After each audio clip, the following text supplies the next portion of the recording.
يبخلون ويأمرون الناس بالبخل ويكتمون ما آتاهم الله من فضله وأعتدنا للكافرين عذابا مهينا۔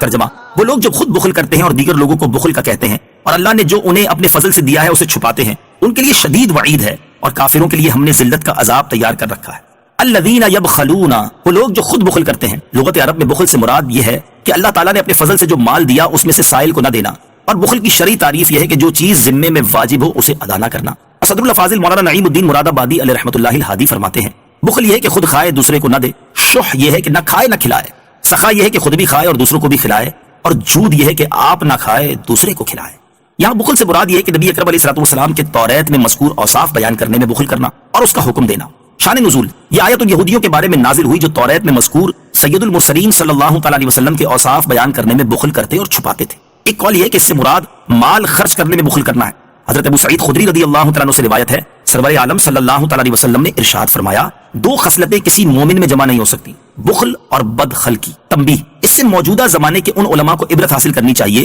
جو حضور اقدس صلی اللہ تعالی علیہ وسلم کے اوصاف حمیدہ خود بھی بیان نہیں کرتے اور بیان کرنے والوں کو بھی طرح طرح کے ہیلے بہانے کر کے روکنے کی کوشش کرتے ہیں۔ اعلیٰ حضرت رحمۃ اللہ تعالی فرماتے ہیں، ذکر روکے فضل کاٹے نقص کا جویاں رہے، پھر کہے مردک کے ہوں امت رسول اللہ کی۔ نوٹ: بخل کے بارے میں کافی تفصیل سورہ آل عمران آیت نمبر 180 میں گزر چکی ہے۔ وَيَكْتُمُونَ مَا آتَاهُمُ اللَّهُ مِن فَضْلِهِ، اور اللہ نے جو انہیں اپنے فضل سے دیا ہے اسے چھپاتے ہیں۔ اللہ عز و جل جو نعمت عطا فرمائے اسے اچھی نیت کے ساتھ موقع محل کی مناسبت سے حکمت کو سامنے رکھتے ہوئے ظاہر کرنا چاہیے۔ حضرت ابو الاحوص رضی اللہ تعالیٰ عنہ فرماتے ہیں، میرے والد پرا گندہ بال اور ناپسندیدہ حیت میں سرکار علی وقار علیہ الصلوۃ والسلام کی بارگاہ میں حاضر ہوئے تو آپ علیہ الصلوۃ والسلام نے ارشاد فرمایا کہ تیرے پاس مال نہیں؟ عرض کی یا رسول اللہ صلی اللہ علیہ وسلم، مجھے اللہ تعالیٰ نے ہر طرح کا مال عطا فرمایا ہے۔ ارشاد فرمایا، اللہ تعالیٰ بندے کو جب کوئی نعمت عطا فرمائے تو اس کا اثر بندے پر دیکھنا پسند فرماتا ہے۔ مسئلہ: اللہ عز و جل کی نعمت کا اظہار اخلاص کے ساتھ ہو تو یہ بھی شکر ہے، اور اس لیے آدمی کو اپنی حیثیت کے لائق جائز لباسوں میں بہتر پہننا مستحب ہے۔ والذین ينفقون اموالهم رئاء الناس ولا يؤمنون بالله ولا باليوم الآخر ومن يكن الشيطان له قرينا فساء قرينا۔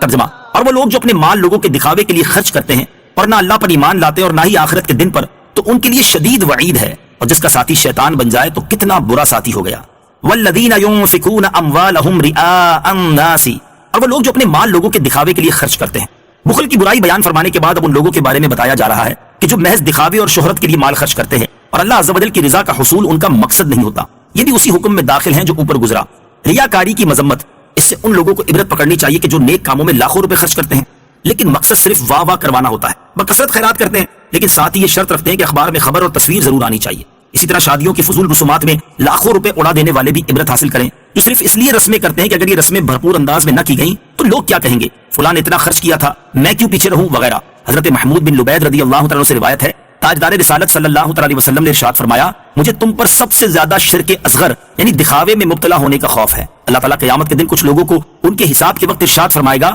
کہ ان لوگوں کے پاس جاؤ جن کے لیے دنیا میں تم دکھاوا کرتے تھے اور دیکھو کہ کیا تم ان کے پاس کوئی جزا پاتے ہو۔ حضرت عبداللہ بن عباس رضی اللہ تعالی عنہما سے روایت ہے، رسول اکرم صلی اللہ تعالی علیہ وسلم نے ارشاد فرمایا، بے شک جہنم میں ایک وادی ہے جس سے جہنم روزانہ 400 مرتبہ پناہ مانگتی ہے۔ اللہ تعالیٰ نے یہ وادی امت محمدیہ کے ان ریاکاروں کے لیے تیار کی ہے جو قرآن پاک کے حافظ، راہ خدا میں صدقہ کرنے والے، اللہ تعالیٰ کے گھر کے حاجی اور راہ خدا عز و جل میں نکلنے والے ہوں گے، لیکن یہ سارے کام صرف ریاکاری کے لیے کر رہے ہوں گے۔ وَمَن يَكُنِ الشَّيْطَانُ لَهُ قَرِينًا، اور جس کا ساتھی شیطان بن جائے۔ دنیا میں شیطان کا ساتھی اس طرح ہوگا کہ وہ شیطانی کام کر کے اسے خوش کرے، کیونکہ جو شیطان کو خوش کرتا ہے شیطان اس کے ساتھ رہتا ہے، حتیٰ کہ کھانے پینے، رات بسر کرنے اور دیگر کئی معاملات میں شریک ہو جاتا ہے۔ اسی لیے یہ حکم ہے کہ ہر جائز کام بسم اللہ پڑھ کر شروع کیا جائے تاکہ شیطان کے لیے روک ہو، اور آخرت میں شیطان کا ساتھی ہونا یہ ہوگا کہ وہ ایک شیطان کے ساتھ آتشی زنجیر میں جکڑا ہوگا۔ یہ وعید خاص گناہوں کے ذریعے شیطان کا ساتھی بننے والے کے بارے میں ہے، اور جس کا ساتھی شیطان ہو وہ اپنے انجام پر خود ہی غور کر لے کہ کیسا ہوگا۔ شیطان کے بہکانے کا انداز،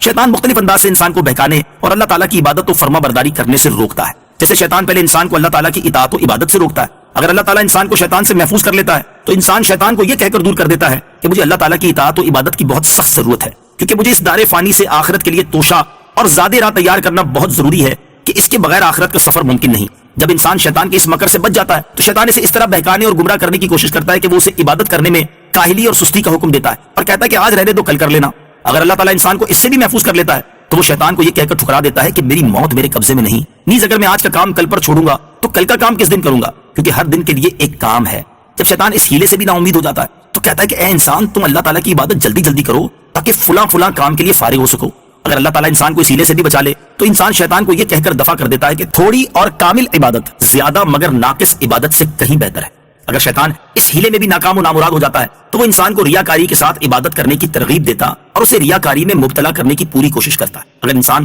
اللہ تعالیٰ کی مدد سے اس ہیلے سے محفوظ ہو گیا تو وہ یہ کہہ کر ریاکاری کے وسوسے کو ٹھکرا دیتا ہے کہ میں کسی اور کی نمائش اور دکھاوے کے لیے عبادت کیوں کروں، کیا اللہ تعالیٰ کا دیکھ لینا میرے لیے کافی نہیں؟ جب شیطان اپنے اس ہتھ کنڈے سے بھی ناکام ہو جاتا ہے تو وہ انسان کو خود پسندی میں مبتلا کرنے کی کوشش کرتا ہے اور کہتا ہے کہ تم نے کتنا عمدہ کام کیا اور تم نے کتنی زیادہ شب بیداری کی۔ اگر انسان اللہ تعالیٰ کے فضل و کرم سے اس بار بھی محفوظ رہا اور خود پسندی میں مبتلا ہونے سے بچ گیا تو وہ شیطان کے اس وسوسے کو یہ کہہ کر رد کر دیتا ہے کہ مجھ میں کوئی خوبی اور بزرگی نہیں، یہ تو سب اللہ تعالیٰ کا احسان عظیم ہے کہ اس نے مجھ جیسے گناہگار کو خاص توفیق عطا فرمائی، اور یہ بھی اسی کا فضل و کرم ہے کہ اس نے میری حقیر اور ناقص عبادت کو شرف قبولیت عطا فرمایا۔ اگر اس کا فضل و کرم شامل حال نہ ہوتا تو میرے گناہوں کے مقابلے میں میری عبادتوں کی حیثیت ہی کیا تھی۔ جب لعین شیطان ان تمام تدبیروں سے ناکام ہو جاتا ہے تو پھر یہ حربہ استعمال کرتا ہے جو سب سے زیادہ خطرناک، اور شیطان کے اس حربے سے بہت عقل مند اور ہوشیار دل شخص کے علاوہ کوئی اور نہیں بچ سکتا۔ چنانچہ شیطان کہتا ہے کہ اے نیک بخت انسان، تم لوگوں سے چھپ چھپ کر نیکیاں کرنے میں کوشاں ہو اور اللہ تعالیٰ تمہاری ان نیکیوں کو ان قریب تمام لوگوں میں مشہور کر دے گا، تو لوگ تمہیں اللہ تعالیٰ کا مقرب بندہ کہہ کر یاد کیا کریں گے۔ اس طرح شیطان اسے ریاکاری میں مبتلا کرنا چاہتا ہے۔ اگر اللہ تعالیٰ اپنی رحمت و عنایت سے